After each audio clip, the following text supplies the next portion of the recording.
Boardroom Bound, Episode 75, Why Serving Through Selflessness is the Key to Success, with August Turak. What makes a successful executive is not skills and knowledge, but values and attitudes. Hello, and welcome to this episode of Boardroom Bound. My name is Alexander Lowry, and this is the podcast dedicated to intentional leadership in the boardroom. My goal is to give new and aspiring directors the tips, tactics, and strategies necessary to transform your confidence and build a successful career as a board director. Quick reminder that you can get all of today's show notes at podcast.gordon.edu. In today's show, we'll be talking with August Turak, who is a Templeton Prize-winning author, speaker, consultant, and leadership contributor for Forbes.com and the BBC. He was a founder of both MTV and the A&E Network, and he's also a highly successful entrepreneur and corporate executive who attributes much of his success to living and working alongside the Trappist monks of Mepkin Abbey as a frequent monastic guest. And that was part of the inspiration for his most recent book, Brother John, A Monk, a Pilgrim, and the Purpose of Life. In today's show, we're going to be learning a lot about August's mentor, Louis Mobley. He invented the IBM Executive School. And back in the 60s and the 70s, IBM was the fastest growing and most admired corporation in the world. And a big part of that was the fact that Mobley had trained all of the executives. And we will hear today about training is the wrong word, because you can't train executives. But he was sharing best practices, learning and growing, giving them the experiential opportunities. And Louis Mobley was also specializing in consulting with boards. And he taught a lot about what a functioning board should do and what it should not do. We'll be hearing all of those lessons today because they're highly applicable for us as we think about what boards we want to join. If we're on boards, how do we make them better, more efficient, more effective? Let's jump into the show.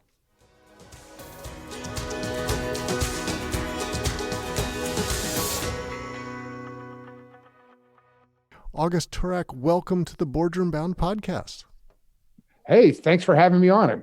Well, we're delighted to have you today. This is going to be great. We've got so much ground to cover. The leadership lessons, what you write about, what you've studied are applicable to both for and nonprofit boards. And we were talking before we got on the air that sometimes people think they're very different, but in many ways they're very similar. No, yes, I mean, when I worked with Louis R. Mobley, I was actually his protege. He was the founder of the IBM Executive School, and he ran it from 1956 to 66. It's a cool story when I get into it later of how I met him and how he invited me to come live in his house, and I sat at the seat of the foot of the master for several years. Well, and please keep going. Yeah. Anyway, what he used to say, he said there really is no difference. There's not that much difference between a nonprofit organization and a profit organization. He said the only difference is that they're stockholders. In a profit organization has stockholders. A nonprofit organization does not have stockholders. So the idea that a nonprofit organization doesn't make a profit is ridiculous. I mean, I have a nonprofit organization. You're the chair of your own nonprofit board, right? I'm the chair of my own board of my nonprofit organization. And if we decide that we want to sell T-shirts and we make them for $5 and sell them for $10, there's nothing against the law about that. We're going to make $5 in profit for every single T-shirt that we sell. It's what we do with that profit that is the difference between it. I can't have any stockholders that I can give dividends to. But besides that, we're exactly the same. And clearly, I would have a mindset of, even though you're a nonprofit company, nonprofits that don't make any money at all are not perhaps the nonprofits that'll be around forever. Absolutely. But of course, I've been in nonprofits and profits, and I've actually observed something I think is very, very interesting. Most people think that profitable organizations, corporations, are survival of the fittest, where it's all about individuality, and whereas on the other hand, the nonprofit organization is all about collegiality and cooperation.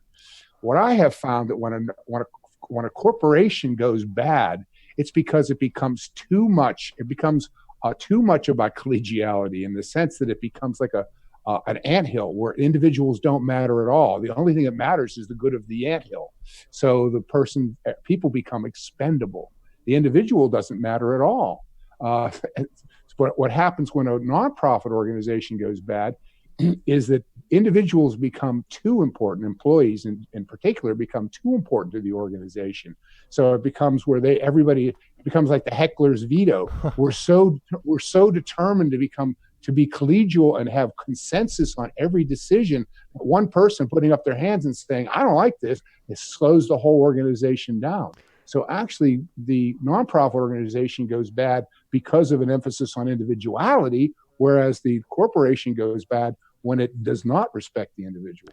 It's interesting. The parallel I will give is I went to a Quaker college for undergrad, and some people may not be familiar with that. Quakers operate on consensus basis. So you can imagine a board making decisions. Imagine it's a large board of a big nonprofit, 30 people.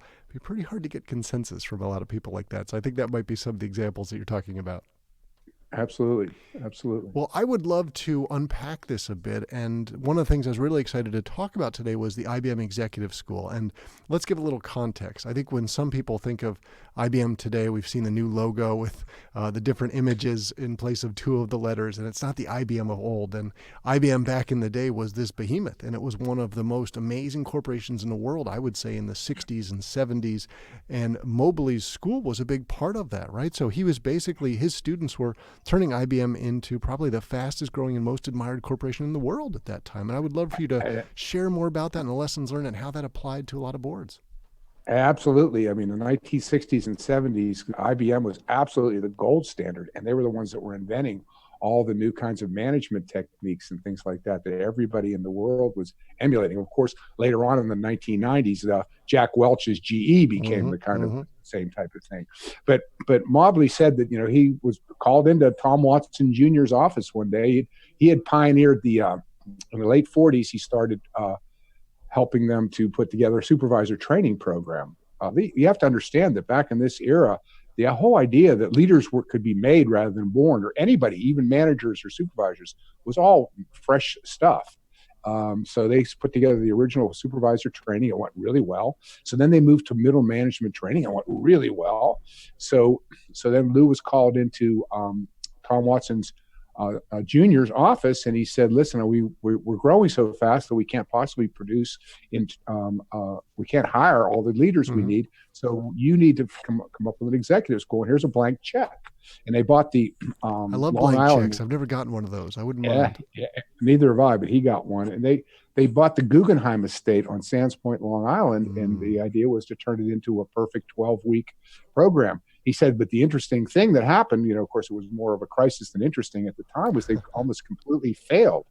And they failed because they thought that you could train executives. He said, you can train supervisors, you can train middle managers, but you cannot train executives. And he said, so the first thing they did was hire a bunch of Wharton Business School and Harvard Business School people.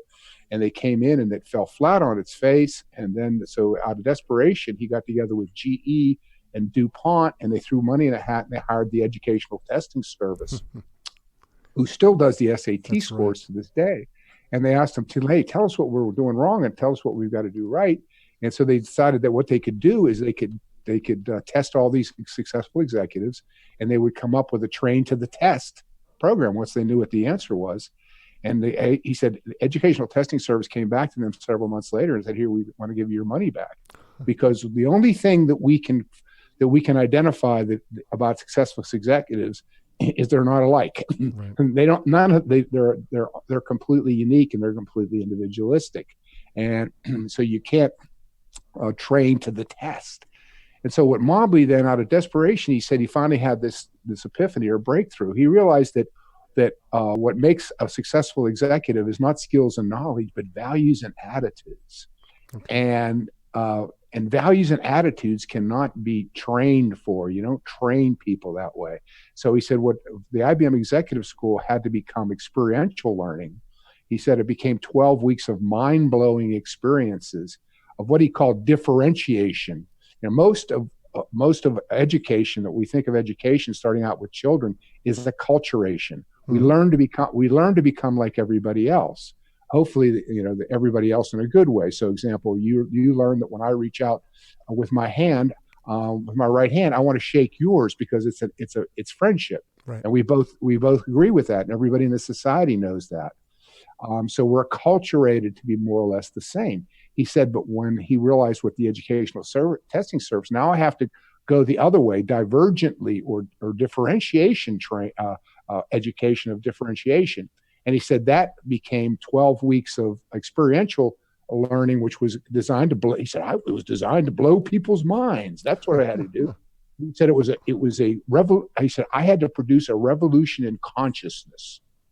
And at that time, I was on this spiritual quest, and I was into consciousness, and I was into all this stuff. And so he was talking when I first met him when I was just a kid. I mean, this was my cup of tea. So what is this revolution in consciousness and everything? So that was what he started doing. And he said the most important thing, he says, you cannot do it. Most education is tell them what you're going to tell them what you told them, and then give them a test to see if they were listening. It's like real estate.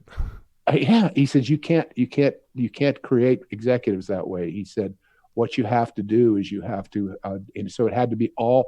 He said the best way to change values and attitudes or to create mind-blowing experiences is through actual experience. He said so. They actually invented some of the things where you would send people on, quests and stuff. They would send them to live in Harlem for a week or whatever. And the second best way, he said, is simulations and games and experiential learning. So Mobley absolutely got rid of every podium in the IBM Executive School. Fired all the professors. There were no lectures. There were no books. There were no manuals. It was 12 weeks of games, simulations. They created the first IBM. Created the first corporation on a computer, so these guys could play as if they were actually making decisions and see what would happen. The computer would tell them what happened, and simulate kind of what we would call virtual reality kind of stuff now. And this is what Mobley. So once he started doing that, then all of a sudden he started getting the results he was looking for. It sounds so similar to what the colleges will do with the war games now at the Naval School and others. You're doing the experiential opportunity. What's it going to be like when you're really under battle? What are the decisions you're going to make? Yes, I agree. But actually, I'm working with a couple of universities right now, and what gets me depressed is that all these years later, Mobley was doing this in 1956. I was studying with him in the late 1970s, and to this day, the vast majority of business education is completely wrongheaded. It has nothing to. I was just actually sitting with a bunch of people just 2 weeks ago, and I said. And I started the lunch, and I said, I sit and lay in bed at night, and I think, if I had Bill Gates's money, I said, I want to start a school for business, and but it would be completely radically different because all of my classes would be called Integrity 101, Deferred Gratification 101, Patience 101, Goal Setting 101, Determination 101, Controlling One's Emotions 101. All the kinds of character issues. Business is 80% character. Life is 80%, 90% character, and 10% knowledge. And by the way, knowledge is extremely important. And I've spent too much of my life perhaps with my nose in a book. Knowledge is incredible, but that just goes to show you knowledge is incredibly important, and it's only 10 to 20% of what makes a life. That shows you how absolutely important character is. Well, it's actually something that we've adopted in our approach here. So I run Gordon College's Master of Science in Financial Analysis program, and character is a preeminent part of it. There's so much book knowledge that you're going to get, but at the end of the day, we need to be preparing you for the situations you're actually going to be in. And we were talking about this at this university I was at. Actually, it was Catholic University. It's not a secret, but I was, and I would say, but even when most people try to they take that into effect. Say ethics, for example. They say, okay, ethics is extremely important. Well, what they do is they put everybody into a classroom and they sit around and we talk about ethics. That's useless. Useless. Well, you'd like to hear about my ethics class at Wharton. So my first day of ethics class at Wharton, the professor had been teaching it for 40 years. And he walked in and there's 90 students in a room chattering away. He walks down to the front center stage, throws down this huge manila folder, makes a loud thud. Everybody goes quiet, wants to see what he's going to say. He points at the folder and he says, these are all of my students from Wharton over the last 40 years who've gone to jail. How about we don't add to it this semester? Right. But somehow or another, you have to create simulations or games where people, I read years ago in the Wall Street Journal that they were trying to do they wanted to find out what would happen with a catastrophe on the West Coast if there was a catastrophe there. So, of course, the first thing they did is they started asking people questions, and they realized they were getting terrible data, because they were saying, well, if there was a burning house here and there was a child inside, would you run inside and save that kid? And 99.9% of the people said, oh, of course I'd run in there. And they knew that was wrong. Right. So how do you find out what people would really do in a disaster situation? So they actually designed a game, a computerized simulation game. And they were absolutely dumbstruck with the results, because the people got so into the game that they were stealing each other's bicycles in the game in order to get away from the catastrophe and stuff. They were getting this really, really good data. And I've been fascinated ever since about the idea of putting together something similar for but there's got to be some kind of, because when you find out when you're actually in business, the pressure is excruciating. And that, matter of fact, that would be one of my classes. Is one of my old mentors used to say his definition of a character was, how many things can you hold in your head at the same time and act upon them all intelligently? And another way of him saying it is, he said that's just how do you react to pressure? How much pressure can you take and still do the right thing? Well, that's a great segue to applying this to some of the boards, right? So you think about the pressure that boards are under during, whether it's like the financial crisis or your company is under pressure for perhaps it's Uber and the scandals happening around you, and you're feeling the pressure of all the employees that you're looking after, all of the shareholders, the communities you're engaged with. That's actually real life situations. Absolutely. So how do you simulate that kind of pressure in a educational environment? And because if you don't simulate it in some way, shape, or form, and of course, how do psychologists do it? The way psychologists do it is they trick us.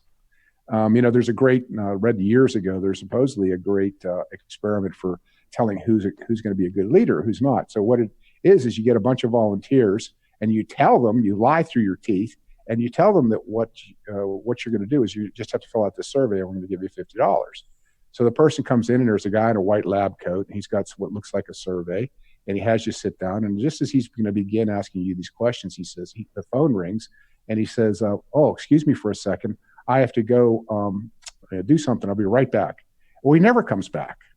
And the psychologists all they're measuring is how long will you sit there and wait for the expert to come back. And they gradually correlate it with the fact that the people the most impatient people who don't sit there forever are the ones that are going to be the best leaders, have the probability of being the best leaders. But of course, bias for action. Yes. So if you, and of course, they're also independent thinkers. In other words, they're not going to, just because somebody told them to sit there, they don't listen. By the way, Lou Mobley said that. He said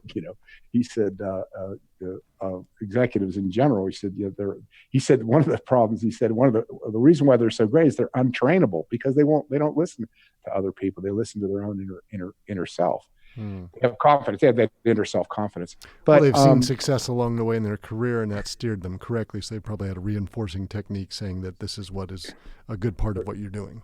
Precisely. And so, but again, the psychologist uses misdirection, in other words, to get genuine reactions. If you want to get genuine reactions for people, you usually have to not tell them what you're really shooting for. And that creates the kind of pressure, in other words, that gives you the more or less I love that old that classic where they take the little child and they sit them there when they leave them with a cupcake, and they tell them if they don't touch the cupcake, this is your cupcake, but if you don't touch it for the next 5 minutes, I'll give you a second cupcake. Right. And then they film them, and it's hilarious to watch the films of them. But they actually correlated it by tracking over a long period of time that the children who can resist eating the cupcake and get their second cupcake are the ones that do much better in life later on, in terms of achievement anyway. I wouldn't want to test my daughter. I just feel like I was torturing her, but they are hilarious. Well, it's amazing just to think about what Louis Mobley learned as he built this school and how it worked. And he was also someone who specialized in consulting to boards. And so he learned a lot about what a proper functioning board does, and possibly more important, what it does not do. And right. I would love to talk about some of those lessons and best practices.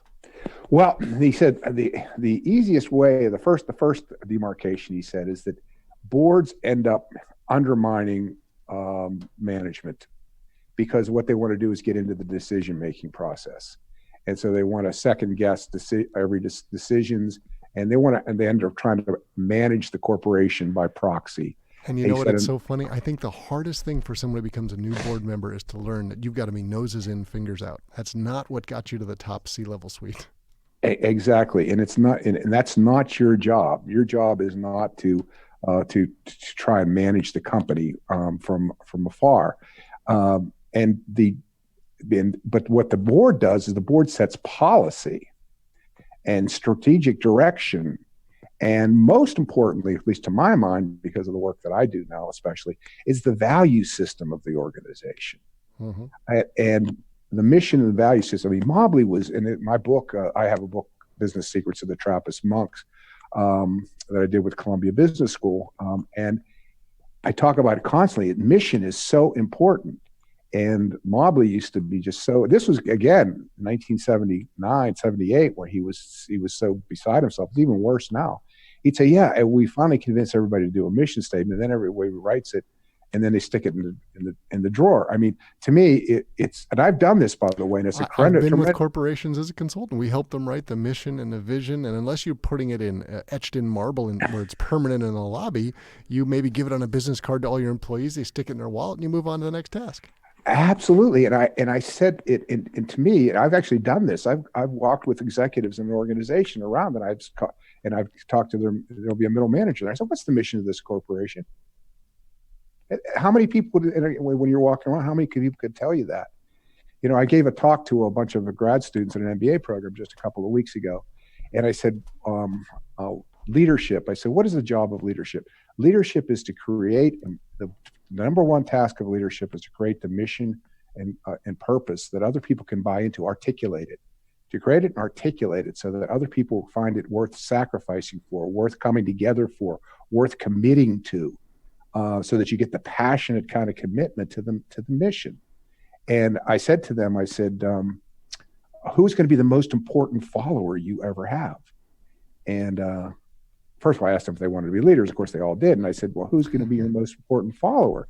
And they told me they're some of them were, they're my spouse or my children or whatever, and that was, I said, those are all great answers. I said, but your number one, your best follower is yourself. Mm-hmm. What is your personal mission for your life? And now let me ask you an important question. If you know what your most of them, of course, couldn't say, admitted that they didn't have one. I said, but if you do have one, I said, if I followed you around for the next 2 days, could I figure out what it was just by watching how you behave? Mm-hmm. And if I can't follow you around for the next 2 days and get a rough idea of what your mission is by watching how you behave, then it's just something you can have it etched on the wall. You can have it in every men's room and ladies' room in the place. But if I don't follow, by hanging around with your employees, if I can't within a couple of days without being told figure out what the mission of that organization is, then you're not doing your job. You're not doing your job as a board of directors, making sure that the management of that company is inculcating that value, not inculcating so much as living the value system. So some organizations live it. It's authenticity. They're very clear, just like you said, as the message. The quick example would be Cincinnati Bell was one of the original Bells when the company got broken up into. They had long prided themselves on safety. So before the modern cars today that we have where daylight running lamps automatically come on, they had always insisted on all their vehicles, leave your lights on while you drive. The statistics were clear. There were less accidents, there were less injuries, there were less lawsuits, and they knew it was just good business practice. It was clear for everybody that safety was important. And you'll see this manifested in different ways in different corporations. But just like you've said, are we all following? But a key for me is you're talking about what's the leadership doing at the top. The board is setting a tone for management, and how is it filtering down? Is that right? Absolutely. Exactly. They set the strategic direction, the values and attitudes that we want to inculcate them. And absolutely, most importantly, is the mission. Lou Mobley used to say, and of course, I was really into self-knowledge. As a matter of fact, my nonprofit corporation is called the Self-Knowledge Symposium and Foundation. And at the time, I was really, really fascinated by self-knowledge. And Mobley said to me, the most important task for the board and with the CEO is, what is the business of the business? What business are we in? Why are we in this business? Mm-hmm. And this is what defined, if this is, my dad used to even tell me, he worked for the Pennsylvania Railroad. He said the reason, the Pennsylvania Railroad, of course, went out of business. And he said the biggest problem the biggest mistake we made is we defined ourselves as being in the railroading business. And as a result, when the trucks came along and the airplanes came along, we said, we're not in those businesses. But if we'd have defined ourselves as the transportation business, then we would have bought up the trucks and we would have bought up the airplanes, and we would have been fine. So what is the business of the business? These are the most important things. Now the other thing that Mobley, and this, I saw this in spades, and this is what, he refused to do this, by the way, what I'm about to tell you.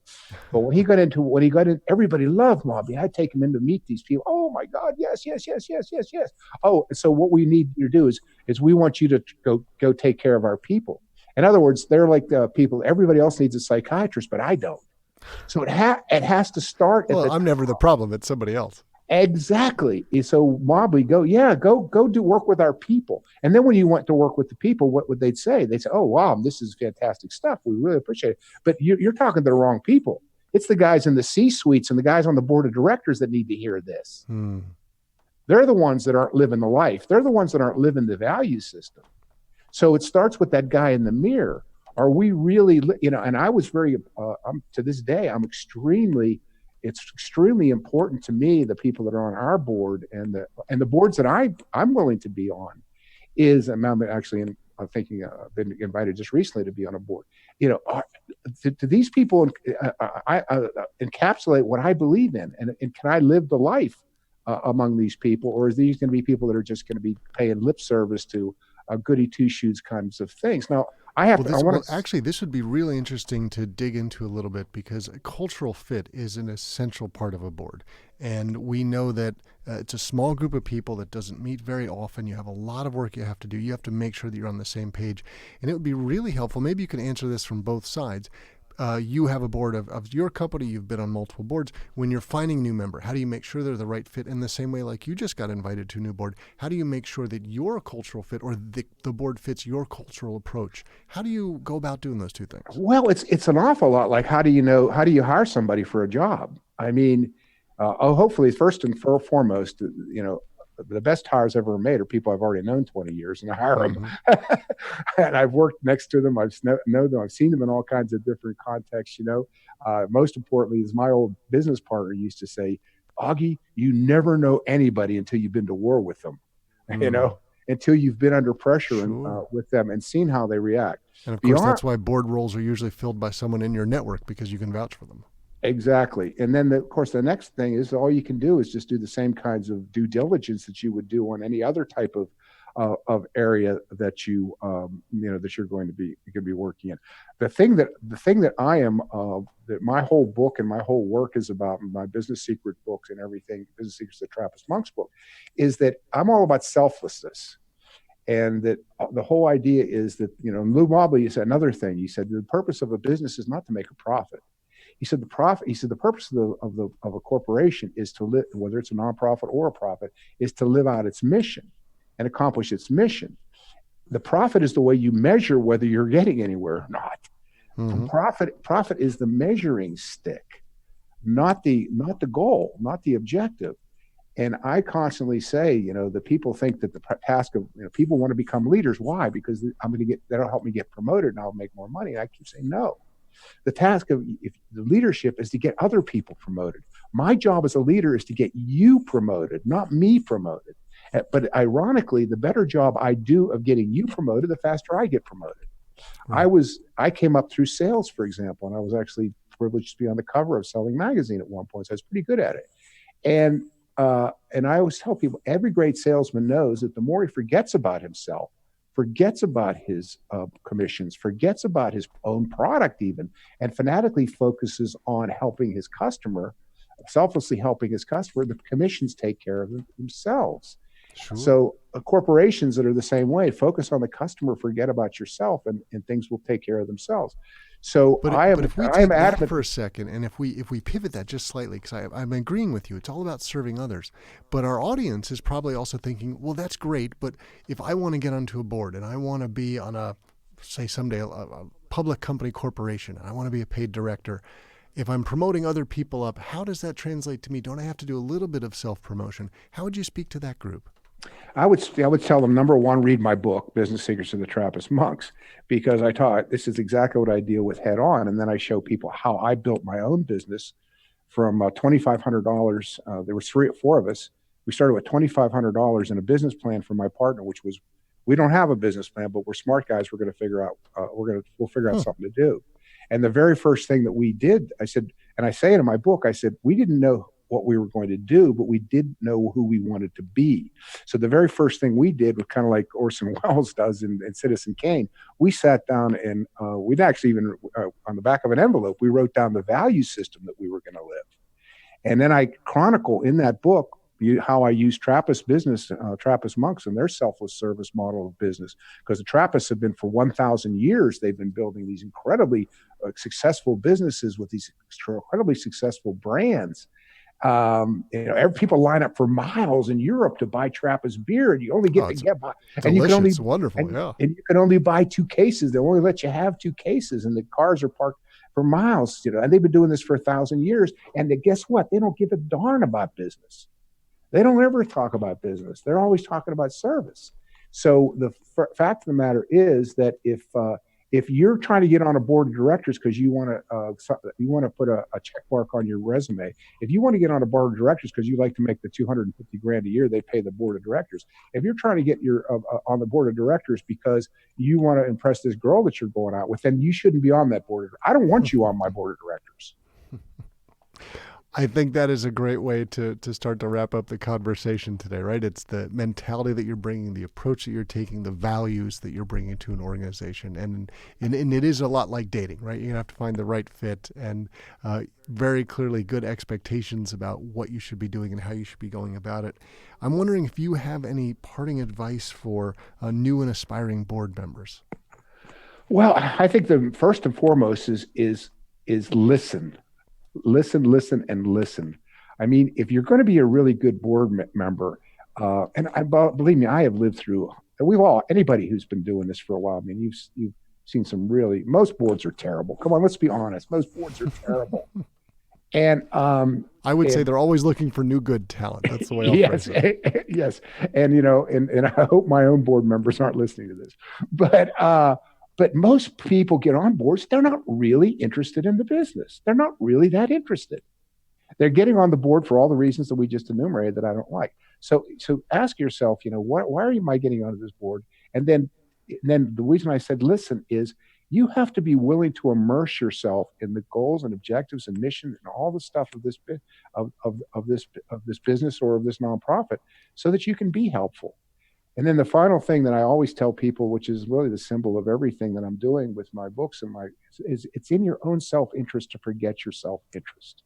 The more successfully you forget your selfish motivations, the more successful you will be.